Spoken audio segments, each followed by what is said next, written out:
सो जल्दी से समझते हैं कैमरा में depth of field and aperture क्या होते हैं और इनका आपस में रिलेशन क्या होता है। डेप्थ ऑफ फील्ड होता है वो फोकस्ड एरिया जो कि आपके कैमरा में रिकॉर्ड हो रहा है। यानी जो फोकस्ड एरिया छोटा है तो उसे शैलो डेप्थ ऑफ फील्ड बोलते हैं। और अगर वो फोकस्ड एरिया बहुत बड़ा है यानी फोरग्राउंड और बैकग्राउंड दोनों चीजें आपकी फोकस में आ रही हैं तो उसे हम लॉन्ग डेप्थ ऑफ फील्ड बोलते हैं। नाउ ये शैलो डेप्थ ऑफ फील्ड से लॉन्ग डेप्थ ऑफ फील्ड में चेंज कैसे होता है, इसे समझने के लिए हमें देखना होगा एपर्चर का क्या मतलब है। एपर्चर एक ऐसा ओपनिंग होता है लेंस और कैमरा के बीच में जो जब चाहे आप उसे वाइड ओपन कर सकते हैं, जब चाहे तो आप उसे कम कर सकते हैं।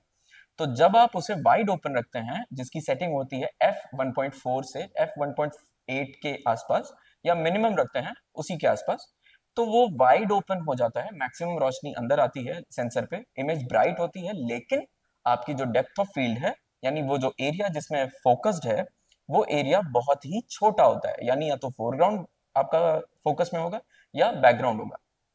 लेकिन अगर आप उस एपर्चर सेटिंग को इंक्रीज करते जाएंगे 7, 8, 9, 16 या f22 तक, तो आपका जो डेप्थ ऑफ फील्ड है वो सिर्फ छोटा एरिया नहीं रह जाएगा, वो इतना ज्यादा एक्सटेंड हो चुका होगा कि आपका फोरग्राउंड, मिड एरिया और बैकग्राउंड तीनों एक साथ फोकस में होंगे।